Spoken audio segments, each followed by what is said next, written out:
Okay, so once again, we're going to be talking about California government. And again, I'm recording this, but for those of you who are watching this at home, if you're in the online class, we're actually inside a classroom. So let me just show you the classroom. There we go. There are the students. I want to make sure I don't turn it off because that's what I did last time. And this is the difference between being inside a classroom and just staying at home and taking a class online. So you might want to think about coming into a classroom. And students know that they can feel free to speak up, ask questions. That's fine because it's going to be run just as if you're not even watching us do this. So we're going to be talking about California government today. I want to start off with just sort of a description about California, the California itself. And in particular, I'm going to be talking at first about the federal government in California and the federal government, the United States House of Representatives and the Senate. So California by the numbers. 12% of the U.S. population lives inside California. So we are a huge part of the country.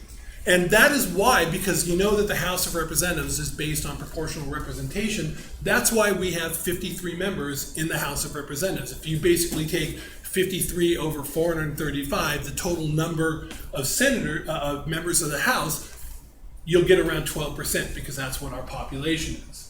You know that we have 2 senators, every state has 2 senators, and we have 2 senators, and then we have 55 votes in the Electoral College. And that's because we have 53 members in the House plus 2 senators. That's where we get the total number of electoral votes. But we're not going to be focusing on the federal government this time. For most of the class, that's what we've been talking about. We've been talking about the federal government, Washington, D.C. What we're going to start talking about now instead, interesting. What we're going to be talking about now instead is California government itself. But first, I see that I missed a section on demographics. Comparing California to the rest of the population in the United States, our Latino and Asian populations in California are significantly higher than the rest of the country. We have a large Latino population and a growing Asian population. The white and African populations in California are significantly lower than the rest of the country. And so we're not a typical country. Our demographic makeup is quite different, and it has a lot to do with the way California politics is different as well. But now I want to move on to the Constitution. First, I want to talk about the Constitution of the United States, and then I want to talk about the California government Constitution. The federal Constitution is a relatively short document, right? You can go ahead and you can stick a copy of the Constitution, a readable copy of the Constitution, the federal Constitution, in your coat pocket. It's that small. It's that direct.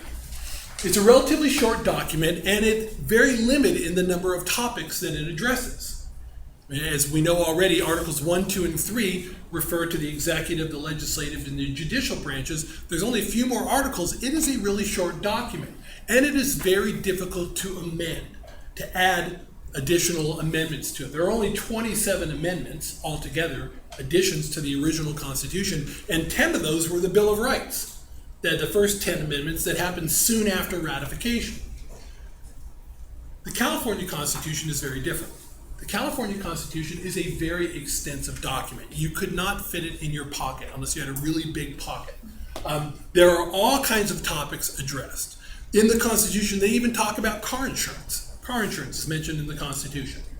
And it is incredibly easy to amend. There have been over 500 amendments to the California Constitution since its original adoption. Every time we vote oftentimes when we vote on propositions, those aren't just creating new laws, those are actually changing the Constitution of California. Now, one of the things that we have, one of the attributes that we have in California that we don't have as citizens of the federal government is something called direct democracy. Now, we talked about direct democracy at the very, very beginning of the class. As opposed to representative democracy, where you have somebody who represents you in the government, direct democracy is when individual citizens can go ahead and do things on their own. They can make changes in law and in the Constitution on their own, and it doesn't even require politicians to do anything. We can do that in California in a number of different ways where citizens themselves can change the laws without a vote by anybody in the legislature. Yeah. Is it only California? So, is it only California? No. Other states have this kind of direct democracy. But what we don't have is at the federal level. We don't have anything like this at the federal level. If you want to change a federal law, you have to go ahead and vote somebody into office and then petition them to go ahead and get, to do it. But you can't say, hey, you guys, everybody, let's get together and let's propose a law and let's have everybody vote on it. Can't be done. In California, you can do it. You guys remember Proposition 8? It was a big deal for a while and still is being discussed. That was the proposition that made it, that in California said that will only recognize marriage between a man and a woman.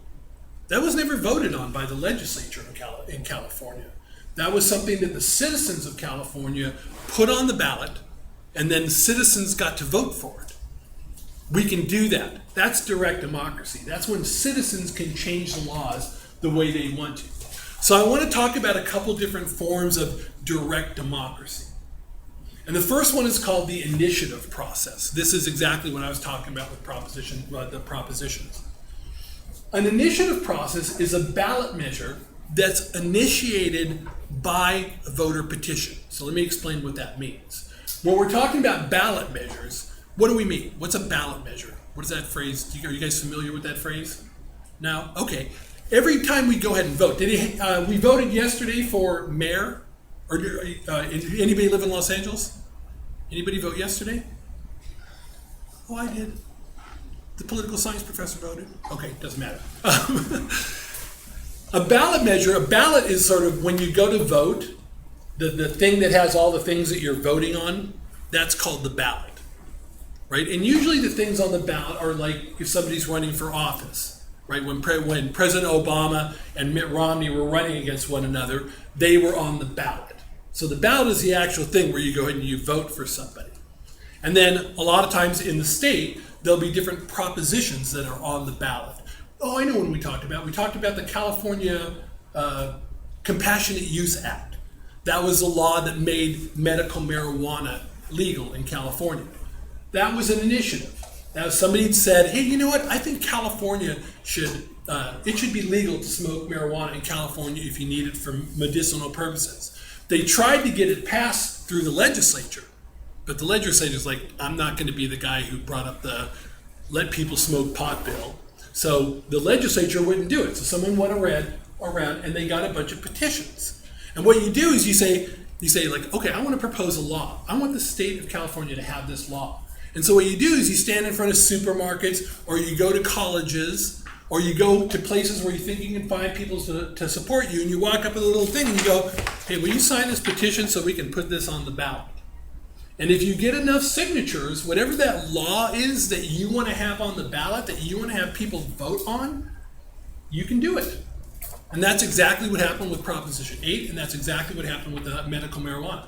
Is there a threshold for how many votes you need for the petition? Well, yes, exactly. If you want to try to change the Constitution, if you want to do a constitutional initiative, then the number of signatures that you need to get it to qualify, you have to get at least 8% of the number of votes in the last gubernatorial election. Now, if you guys don't know what gubernatorial, that sounds like a weird word, gubernatorial. That's just what we mean when we're voting for governor.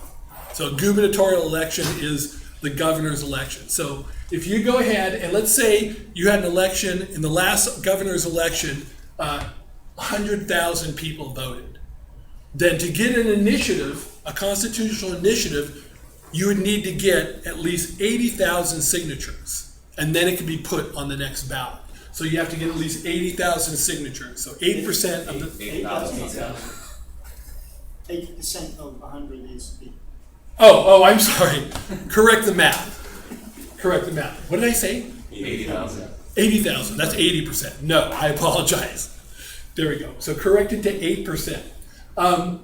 So that's what you need to do. If you're just trying to pass a law, then you go ahead and you do, and that's going to stay on there too.